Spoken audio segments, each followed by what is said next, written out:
렘브란트는 1606년에 네덜란드에서 태어났습니다. 서양 미술사상 17세기 가장 위대한 화가로 손꼽힙니다.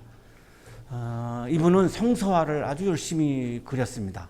유화로 그린 650점 중에 145점이 성서를 주제로 한 성서화입니다.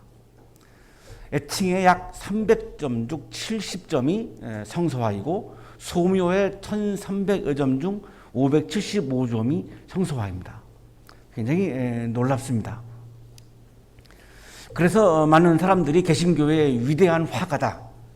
유명한 화가들이 대부분 가톨릭에 속해 있는 화가들입니다. 그런데 렘브란트는 개신교인입니다. 그래서 개신교의 위대한 화가다라고 그렇게 평가를 합니다. 이 렘브란트를 아주 흠모한 유명한 화가 고흐가 이렇게 얘기합니다. 하나님을 믿지 않고 렘브란트의 그림을 보는 것은 불가능하다. 그만큼 렘브란트의 그림에는 렘브란트의 영성과 그리고 신앙 고백이 깊게 담겨 있기 때문에 신앙을 속에 들어가지 않고서는 렘브란트의 그림을 바로 이해할 수 없다라고 그렇게 이야기를 합니다. 성서를 그림의 소재로 대한 것이 아니었습니다. 성서에 나와 있는 주제를 성서와의 그림의 주제로 탁한 것이 아니라 본인이 성서 안으로 들어갔습니다. 그리고 성서 안에 들어가서 말씀을 깊이 묵상한 겁니다. 거기서 나온 그림입니다. 그래서 신약주석가 김학철 교수가 이렇게 얘기합니다. 뛰어난 성서화가 곧 시각적 성서 주석가다. 주석가들은 글로 성서 주석을 쓰는데요. 렘브란트는 그림으로 성서 주석을 한 주석가다. 이렇게 평가를 할 정도입니다. 아주 가난한 화가였습니다. 빚쟁이들이 대문을 두드리는 일이 아주 잦았고 굉장히 어렵게 살았습니다. 자신의 기량을 과시하는 그림을 그러나 그리지 않습니다. 그리고 돈을 벌 수 있는 당시의 바다 풍경, 자연 풍경, 정모라 이런 것들이 가장 돈이 많이 나가는 그림이었는데 이런 그림들을 그리지 않습니다. 왜냐하면 영성에서 우러나오는 성서화를 그려야 한다라고 하는 마음이 가득 차 있기 때문에 성서화를 그리지 않고는 견딜 수가 없는 거죠. 왜 그랬을까요? 렘브란트의 마음을 채우고 있는 것은 어떤 물질이 아니라 예수 그리스도였던 겁니다. 우리는 오늘 아침 한 가지 질문을 하게 됩니다.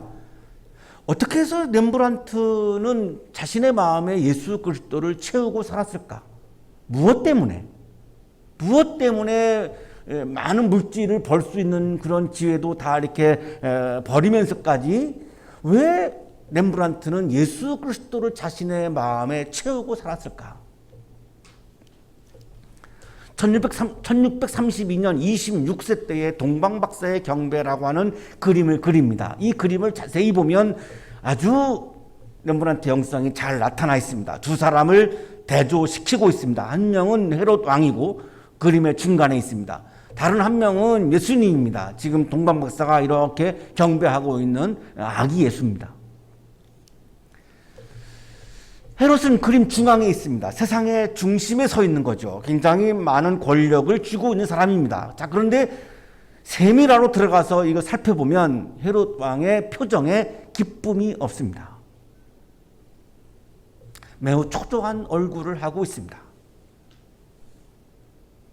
헤롯은 권력을 지키기 위해서 2살 이하의 남자 아이들을 다 죽이는 끔찍한 비극까지 자아냈습니다. 권력을 지키기 위해서 자신의 부인과 자식까지도 죽였습니다. 그러니 권력을 쥐고 있다 할지라도 기쁨이 넘치기는 불가능합니다. 그래서 표정이 어둡고 초조하고 뭔가에 늘 쫓기는 삶을 살아가고 있는 거죠. 그의 마음을 채우고 있는 것은 권력에 대한 욕망이었습니다. 이것이 그 사람의 삶을 이렇게 만든 거죠. 반면에 예수님은 아주 연약한 아기 예수입니다. 가진 것이 아무것도 없는 아기 예수입니다. 아기 예수. 자, 그런데 그 당시에 아주 지혜가 뛰어난 동방박사가 아주 멀리 찾아와서 헤롯 왕을 경배하지 않고 아기 예수를 경배하고 있는 것이 렘브란트가 강조하고 있는 그림의 내용입니다. 질문하게 됩니다. 왜 동방박사는, 지혜가 뛰어난 동방박사는 왜 헤로드 왕을 경배하지 않고, 많은 권력을 갖고 있는 헤로드 왕을 경배하지 않고 아무런 힘이 없는 아기 예수를 경배하고 있을까? 이 오늘 아침 우리들의 질문입니다. 동방박사는 헤로드 왕을 영접하지 않고 예수님을 영접하고 있습니다. 예수님을 경배하고 있습니다. 예수님을 찬양하고 있습니다. 바로 오늘 지금 예배를 드리고 있는 우리들의 모습이 바로 예수님을 영접하고 있는 모습이고, 예수님을 경배하고 있는 모습이고, 예수님을 찬양하고 있는 모습입니다. 왜 우리는 이렇게 코로나로 위험한 상황에서도 우리는 끊임없이 그치지 않고, 오프라인이든 온라인이든 간에 어쨌든 간에 우리는 끊임없이 계속해서 예수님을 영접하고 예수님을 경배하고 예수님을 찬양하고 있는가? 오늘의 성서 일과는 이 질문에 대해서 답을 주고 있는 말씀입니다. 요한복음 1장 사실상은 1절부터 18절인데 너무 길어서 이렇게 괄호를 성서 일과에서 쳐놔서 오늘 우리는 10절, 18절을 읽었는데 말씀 묵상은 1절부터 하려고 합니다. 요한복음 1장 말씀은 또 지난 주간의 말씀을 묵상하면서 느낀 것인데 정말로 어렵습니다. 복음서 중에 정말 가장 어려운 부분 중에 한 부분입니다. 매우 주의를 집중해서 우리가 함께 말씀을 묵상하지 아니하면 굉장히 이해하기가 어려운 그런 아주 난해한 본문입니다. 그러나 우리 그리스도인들에게는 너무나 중요하기 때문에 이 고비를 넘어가야 되고 이거 해결해야 됩니다. 동방박사가 왜 예수님을 영접하고 경배하고 찬양하는지, 우리가 왜 지금 이 시간에 예수님을 영접하고 경배하고 찬양하는지에 대한 말씀이기 때문에 우리에게 너무나 중요한 겁니다. 우리 자신이 스스로 내가 지금 왜 예배에 참여하고 있지, 내가 왜 예배를 드리고 있지, 이거를 내가 깨닫지 못하고서는 예배가 나에게 큰 의미가 없기 때문입니다. 요한복음 1장 1절 읽지는 않겠습니다만 스크린을 그냥 보시면서 이렇게 넘어가겠습니다만, 예수 그리스도는 말씀으로 존재한다고 말씀합니다. 태초에 말씀이 계셨다. 예수님이 태초에 말씀으로 존재했다라고 하는 겁니다. 그리스도 성서에는 로고스라고 하는 건데, 원리, 이성, 다양한 의미, 엄청난 의미를 갖고 있습니다. 로고스라고 하는 단어는. 자, 그런데 제가 말씀을 묵상하면서 가장 그래도 한마디로 말하라고 하면 뭐가 좋을까? 지혜라고 하는 생각을 했습니다. 태초에 지혜가 있었다. 유대인들은 이 말씀을 지혜라고 여겼습니다.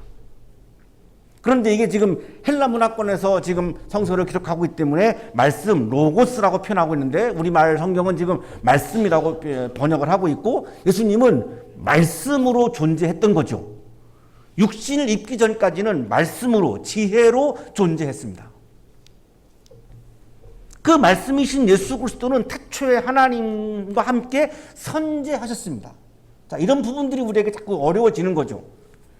예수님이 12월 25일 날 태어나셨는데 선재라고 하는 게 뭐냐라고 하는, 이게 굉장히 난해한 부분입니다. 자, 그러나 요한복음 1장에 의하면 예수님은 육신으로 오시기 전에 이미 말씀으로, 지혜로 선재하셨다라고 하는 겁니다. 모든 것이 예수 그리스도로 말미암아 창조되었다라고 말씀하죠. 모든 세상의 만물의 근원이 이 말씀이신, 지혜이신 예수 그리스도에 의해서 생겨났다는 겁니다. 그렇다면 저는 예수 그리스도로 인해서 태어난 겁니다. 그래서 예배를 드리지 않을 수가 없는 거죠. 그분께 경배하지 않을 수가 없는 거죠. 그분이 나의 존재의 근거이기 때문에 그분을 예배할 수밖에 없는 거죠. 예수 그리스도 안에 생명이 있다고 말씀합니다.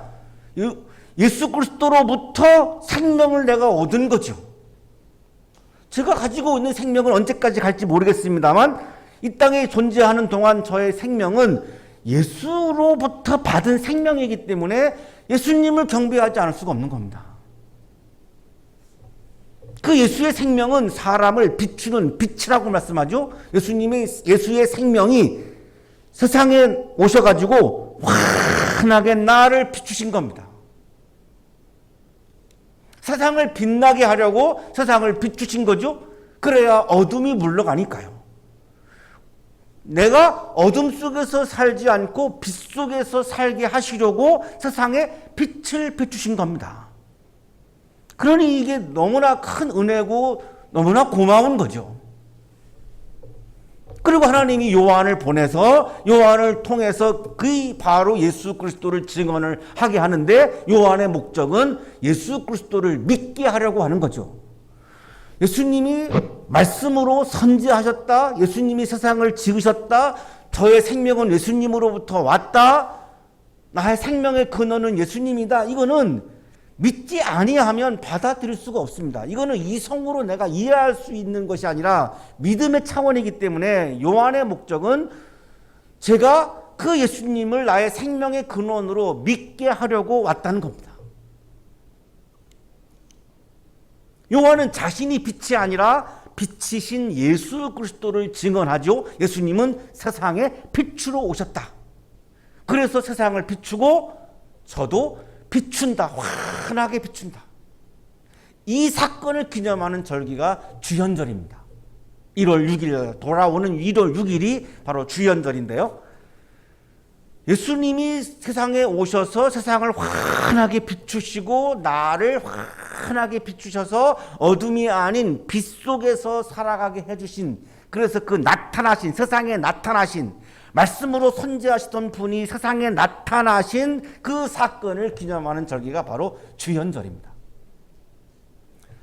동방박사를 통해서 자신이 메시아였음을 세상에 드러낸 사건이 또한 주현절입니다. 예배학자 주승중 교수는 주현절은 예수 그리스도를 통해서 보이신 하나님의 영광을 인식하는 절기라고 설명합니다. 여기 하나님의 영광이 오늘 말씀에서 아주 중요한 단어입니다. 우리는 그냥 하나님의 존재를 하나님이라고 부르는데 유대인들은 그냥 하나님이라고 부르지 않습니다. 하나님을 감히 하나님의 이름을 부르는 걸 꺼려하기 때문에 늘 하나님이 임재했다, 하나님이 현현하셨다라고 할 때는 하나님의 영광이 나타났다, 구약성경에 그렇게 표현합니다. 그러니까 지금 요한복음 1장에서 우리에게 강조하려고 하는 것은 하나님의 영광입니다. 하나님의 영광이 예수 그리스도를 통해서 나타났다라고 하는 거죠. 이게 왜 중요하냐? 우리가 하나님을 볼 수가 없습니다. 하나님을 보아서 만날 수가 없습니다. 그래서 우리로 하여금 하나님을 만나게 하시려고 아들에게 하나님의 영광을 계시하셔서 우리로 하여금 이 예수 그리스도의 영광, 아들의 영광, 외아들의 영광을 통해서 하나님을 경험하게 하시려고, 하나님의 영광을 경험하게 하시려고 예수를 우리에게 세상에 보내셨다는 겁니다. 이게 은혜인 거죠. 이 예수님의 영광이 아니면 우리는 하나님을 만나는 통로가 막혀버리는 겁니다. 그래서 이것이 굉장한 은혜의 사건인 거죠. 주승중 교수의 이야기입니다. 이 땅에 오신 예수 그리스도를 통하여 이 세상에 분명히 보이신 하나님의 영광을 인식하는 주현절기는 초대교회 때부터 지켜지기 시작한 부활절, 오순절과 더불어 기독교 3대 절기 중에 하나였다. 여기 성탄절이 안 들어가 있고 주현절이 들어가 있습니다. 1월 6일 주현절은 어원이 그리스어의 에피파네이아인데 나타났다, 현현했다 이런 뜻을 가지고 있는데, 고대 세계에서 통치자, 왕들이 한 도시에 나타나면 에피파니 사람들이 그렇게 얘기했습니다. 나타났다, 현현했다, 이게 에피파니입니다. 근데 초대 그리스도인들은 하나님께서 예수 그리스도에게 자신을 계시해서 예수를 통해서 하나님이 나타나신 것을 에피파니 이렇게 부른 겁니다. 그래서 이게 주현절의 절기가 생기는 거죠. 이 기간 동안에는 성육신, 우리가 오늘 읽고 있는 본문이 성육신입니다. 그리고 아까 렘브란트를 통해서 보았던 동방박사들의 경배, 예수님의 세례, 다음 주일이 주님의 수세일입니다. 예수님의 세례, 그리고 첫 번째 요한복음의 기적, 가나의 혼인잔치에 물 포도주로 만드는 기적, 이런 중요한 사건들을 기념하면서 주현절기를 지냅니다. 이 주현절기를 지내면서 초대교인들에게 가장 중요했던 포인트는 예수 그리스도를 통해서 보이신 하나님의 영광을 경험하는 겁니다. 하나님의 영광을 경험한다? 이거 엄청난 거 아니겠습니까? 제가 매우 좋아하는 사람을 만났을 때, 인사할 때, 오늘 만나뵙게 돼서 너무나 영광입니다. 이렇게 인사하죠. 몇 번 있었습니다. 몇 번. 너무나 영광입니다. 자, 그런데 이건 지금 이분을 통해서 하나님을 만나게 되는 거니까 하나님의 영광을 경험한다라고 말하는 거죠. 그러니까 예수님이 자신을 계시하시고 나타내신 성육신하신 이 사건은 우리에게 은혜 중에 큰 은혜인 거죠. 그래서 서방교회에서는 성탄절을 중요하게 지내지만 동방교회는 지금도 성탄절이 아니라 주연절을 더 중요하게 지킵니다. 오늘날에도 그렇습니다. 오늘날에도. 자, 오늘 드디어 이제 성서 일과가 시작되는데요. 그는 세상에 계셨다. 세상이 그로 말미암아 생겨났는데도 세상은 그를 알아보지 못하였다. 하나님께서 예수 그리스도에게 자신을 계시하셨습니다. 나타냈다 이거죠. 그래서 참 빛이신 예수 그리스도가 세상에 계시게 됐습니다.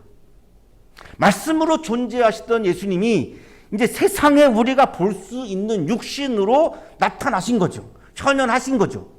그래서 신학자 칼바르트는 예수 그리스도를 계시된 말씀이라고 설명합니다. 예수가 누구냐? 계시된 말씀이다. 본래 말씀이었으니까요. 계시는 실로 예수 그리스도의 인격과 상이하지 않으며 또 그에게서 일어난 화해와 상이하지 않다. 계시를 말하는 자는 말씀이 육신이 되었다고 말한다.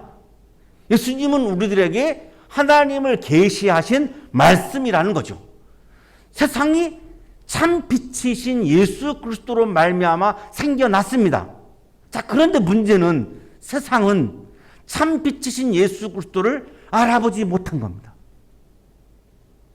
자, 오늘날에도 예수 그리스도를 영접한 사람들은 예수 그리스도를 알아보고 있는 거고, 예수님을 영접하지 않고 있는 사람들은 예수 그리스도를 알아보지 못하고 있는 거죠. 오늘날에 예수님을 예배하고 있는 사람들은 예수님을 알아본 거고, 예배를 드리지 않고 있는 분들은 예수 그리스도를 알아보지 못하고 있는 거죠. 여기서 확연하게 갈리는 거죠. 예수 그리스도가 빛으로 자기 땅에 오셨는데 정작 예수로 인해서 생겨난 백성들은 예수 그리스도를 맞아들이지 않았다. 이게 문제인 거죠. 자, 그런데 맞아들이지 않은 사람도 있지만 맞아들인 사람도 있다는 겁니다. 그게 누구냐? 바로 우리입니다. 예배를 드리고 있는 지금 우리입니다. 가정에서 예배를 드리고 있는 바로 우리입니다. 이분들은 곧 그 이름을 믿는 사람들이라는 거죠. 예수님을 믿는 사람들이라고 하는 거죠. 그래서 하나님은 그 예수를 영접하고 받아들이고 믿는 사람들을 하나님의 자녀로 삼으시는 특권을 주셨다는 겁니다. 예배를 드리고 있는 우리는 하나님의 자녀라는 겁니다. 이게 행복한 거죠. 나 같은 사람이, 나 같은 죄인이 하나님이 나를 자신의 자녀로 삼아 주셨다. 이게 너무너무 기쁘고 행복한 거죠. 참 빛이신 예수 그리스도를 맞아들인 사람들, 이 사람들은 예수님을 믿는 사람들이고 예수님의 자녀가 된 사람들이죠. 자, 그런데 약간의 오해가 있을 수 있습니다. 예수님의 이름을 믿는다라고 하는 말을 우리는 주여라고 이렇게 예수님을 부르는 것을 의미한다고 생각하시는 분들이 있습니다. 그러나 오늘 본문은 그런 의미로 말씀하고 있지 않습니다. 예수님의 이름을 주여라고 부르는 것이 예수님의 이름을 믿는 거다, 그런 의미가 아닙니다. 신약 주석가 스텐베르거는 예수님의 이름을 믿는 것은 예수님을 영접하고 예수님의 모든 말씀을 받아들이는 것을 의미한다라고 이야기합니다. 다르죠. 예수를 믿는다는 것은 예수가 자신에 대해 계시하는 것 전체를 모두 시인하며 그를 영접하는 것을 필요로 한다. 예수님을 받아들이는 거죠. 예수님을 영접하는 거죠. 예수님을 모시는 거죠. 그러면 예수님을 영접한다라고 하는 말은 무슨 말이죠? 예수님의 말씀을 진리로 받아들이는 겁니다. 그렇게 되면 이념이 중요한 것이 아니라 말씀이 더 중요해집니다.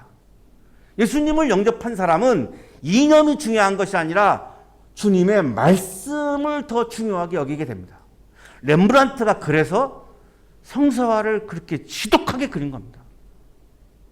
예수님을 영접하게 되면 물질보다도 예수님이 더 나에게는 중요한 존재가 됩니다. 그래서 렘브란트는 돈이 되는 그림이 아니라 성서화를 그릴 수 있던 것입니다. 그 기쁨으로 그렇게 한 겁니다. 우리가 위험한 상황에서 오늘 아침에 이렇게 와서 어떻게 예배를 드릴 수 있을까요? 이 예수님을 내가 영접했기 때문에 예수님이 나에게는 너무나 중요한 분이기 때문에 지금 예수님께 예배를 드리려고 지금 여기에 와 있는 겁니다.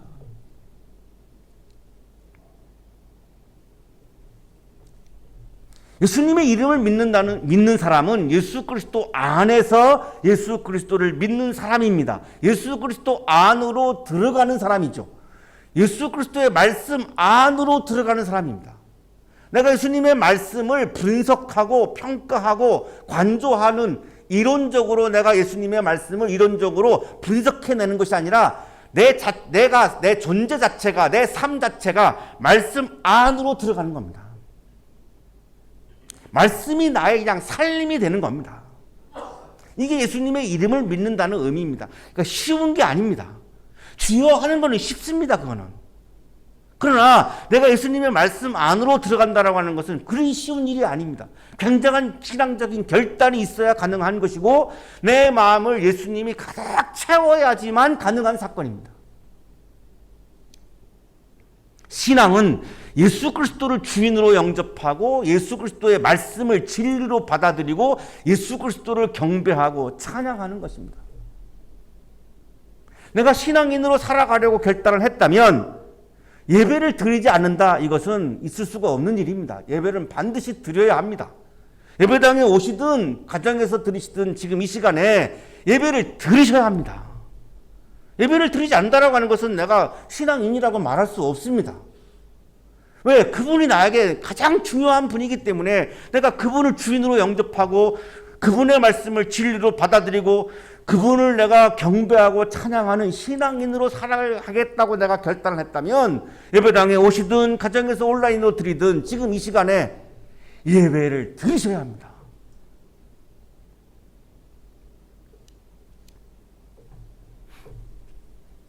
아멘을 안 하시는 거 보니까 굉장히 부담스러워 하시는 것 같은데 그래도 어쩔 수 없습니다. 아멘을 안 하셔도 오늘 말씀은 분명히 말씀합니다. 우리가 예수 그리스도를 영접하고 경배하고 찬양하는 것은 그 이유는 예수 그리스도에게서 하나님의 영광을 보기 때문입니다. 이게 14절에 조금 있다가 나옵니다. 이 14절이 핵심 기절입니다.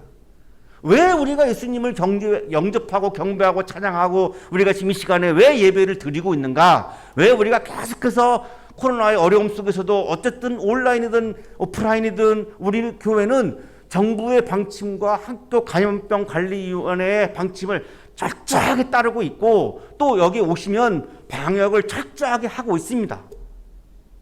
무려 21개월 동안 우리가 온라인으로 예배를 드리기까지 우리는 철저히 그걸 지켰습니다. 그러나 어쨌든 간에 지금은 오셔도 괜찮습니다. 안전합니다. 오시면 더 좋고 못 오시면 가정에서라도 반드시 예배를 드려야 하는데 그 이유는 예수님에게서 우리가 하나님의 영광을 볼 수 있기 때문입니다. 이 통로가 아니고는 하나님을 경험할 수가 없기 때문입니다. 그래서 우리가 오늘 이 시간에 참 어려운 새해 첫 주일날 왜 이렇게 어려운 본문을 주실까? 지난 주일날 말씀 묵상하면서 그런 질문도 하나님께 했습니다. 하나님 왜 새해 첫 주일날 이렇게 어려운 본문을 주십니까? 머리에 쥐나게. 저부터가 굉장히 어려웠으니까요. 말씀 묵상하는데. 그러다가 깨달은 것은 이게 너무 중요하기 때문이야. 이렇게 말씀하신 거예요. 이거를 건너뛰고 이거를 생략하고 이게 어렵다고 이거를 스킵해가지고는 네가 어떻게 예배를 주관하고 어떻게 말씀을 전하고 네가 어떻게 목사로 산다는 거니? 참 힘들었습니다. 예수 그리스도에게서 하나님의 영광을 보며 예배 드리고 있는 우리는 특권이 주어졌습니다. 우리는 하나님의 자녀입니다. 그래서 우리는 한 아버지를 모셨기 때문에 형제 자매가 된 거죠. 우리가 여기서 어떻게 형제자매가 됩니까? 나이 차이도 많고요. 성의 차이도 있고요. 이념의 차이도 있고요. 능력의 차이도 있고요. 어떻게 형제자매가 됩니까? 그러나 우리 교회는 우리 식구들이 여기에 오셔서 우리가 다 한 형제자매가 되죠. 하나님의 자녀라고 하는 것 때문에 그게 가능한 거죠. 하나님에게서 낳기 때문에, 우리는 하나님으로부터 낳은 하나님의 자녀이기 때문에 가능한 거죠. 말씀이 육신이 되어 우리 가운데 사셨다. 우리는 그의 영광을 보았다. 이 기절이 오늘 성서일과의 핵심 기절입니다. 말씀, 로고스, 지혜로 존재하는 예수 그리스도가 육신이 되어서 이제 우리 가운데 사셨습니다. 이 사셨다라고 하는 용어가 중요한데, 신학 주석가 카스는 이 사셨다, 개역 성경에는 거하다라고 하는 이 단어를 하나님의 영광을 가리키는 말이다라고 설명해 줍니다.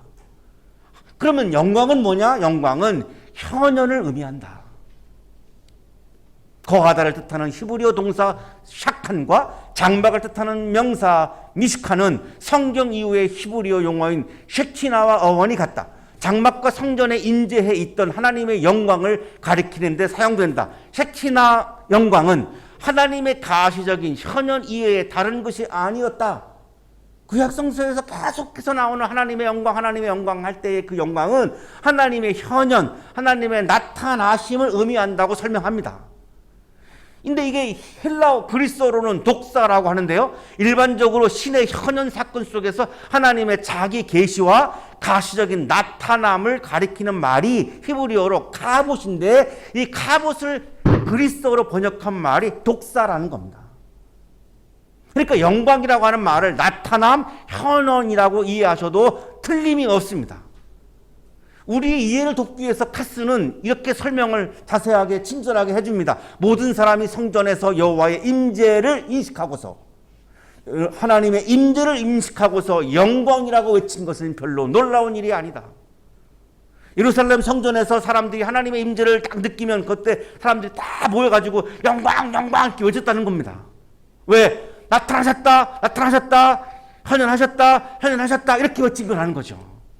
거의 찬송이라는 의미로 사용되는 이유를 설명해 주는 것이기도 하다. 그러니까 찬송을 하는 거죠. 하나님을 높이기 위해서, 하나님을 경배하기 위해서, 하나님을 영접하기 위해서 찬송을 부르는 거죠. 성육신하신 말씀 안에서 나타난 영광은 아버지가 유일한 아들에게 허락한 영광입니다.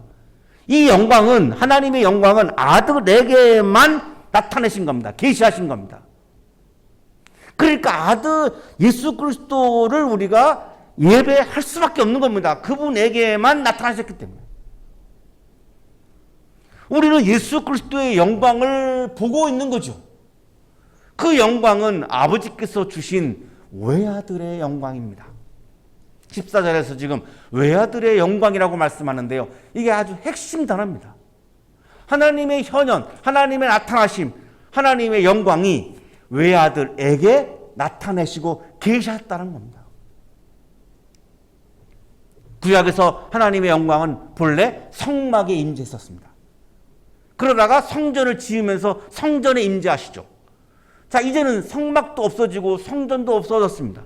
그러면 지금 오늘날에는 하나님의 영광이 성막 안에 계시던, 성전 안에 계시던 하나님의 영광이 지금 어디에 거주하시는가? 바로 그분이 예수 그리스도 안에 거주한다는 겁니다. 그러니까 예수 그리스도가 옛날에 예루살렘 성전이 되신 겁니다. 그러니 그분을 예배하지 않고, 그분을 영접하지 않고, 그분을 찬양하지 않고는 내가 하나님을 경험하는 것은 불가능합니다. 그러니 내가 신앙인으로서 살아갈 수가 없게 되는 거죠. 하나님께서 예수 그리스도에게 자신의 영광을 주셨다고 말씀하죠. 그래서 예수 그리스도의 영광, 외아들의 영광을 우리는 보고 있는 거고, 그래서 그분을 높이면서, 그분을 찬양하면서, 그분을 경배하면서 우리는 하나님을 경험하는 기쁨을 갖게 되는 겁니다. 그는 은혜와 진리가 충만하였다. 누가? 예수 그리스도가. 외아들이. 하나님께 영광을 그분에게 주셨어요. 그분에게 나타나셨어요. 그분에게 계시하셨어요. 그랬더니 어떤 결과가 나왔느냐? 그분에게 은혜와 진리가 충만해서 넘쳐 흘렀다는 겁니다. 이 시락 주석가 브라운은 은혜와 진리를 우리들에게 설명해 주는데 구약 성경에서 말씀하고 있는 인자와 진실의 개념이라고 설명을 해줍니다. 은혜와 이 두 단어는 구약 성경에 한 쌍으로 언급되는 인자, 헤세드와 진실, 에메트를 독특한 방식으로 반영한다. 헤세드는 언약적 사랑, 자비로운 사랑, 자비하심, 긍휼이 풍성하신 사랑, 사랑으로 가득한 자비 등과 같이 번역된다. 에메트는 성실, 견고, 신실함으로 번역된다. 자, 예수님에게 지혜, 은혜와 진리가 충만했다는 말을 다른 말로 옮기면, 구약적인 표현으로 옮기면 사랑과 진실이 충만했다라고 하는 말입니다. 그러면 내가 예수 그리스도를 채우면 자연스럽게 내 마음에 사랑과 진실이 가득 차게 되는 거죠. 나같이 이기적인 사람이 어떻게 이웃을 사랑하며 삽니까? 예수 그리스도를 내 마음에 채우면 예수님이 사랑과 진실이 충만하신 분이기 때문에 그 예수를 통해서 내 마음에 사랑이 채워지고 이 사랑이 흘러 넘칠 때 사랑의 실천이 가능해지는 겁니다. 나같이 거짓된 사람이 어떻게 진실되게 삽니까? 진실이 충만한 예수 그리스도를 내가 내 마음에 채울 때에 그 예수님에게서 흘러넘치는 진실함이 내 마음에 들어오게 되고, 그래서 이 거짓된 제가 진실하게 살아가는 삶을, 아름다운 삶을 살아갈 수 있는 거죠. 우리는 모두 그의 충만함에서, 사랑과 진실이 충만함을 말하는 거죠. 거기에서 선물을 받되 은혜를 더하여 받았다. 사랑과 진실을 충만하게 우리는 그 예수님을 내 마음에 채우면 우리는 예수를 통해서 사랑과 진실을 내 마음의 삶 속에 가득 채우게 된다는 거죠. 율법은 모세를 통해서 받았습니다. 십계명이죠. 사랑과 진실은, 은혜와 진리는 예수를 통해서 우리가 받고 있는 겁니다.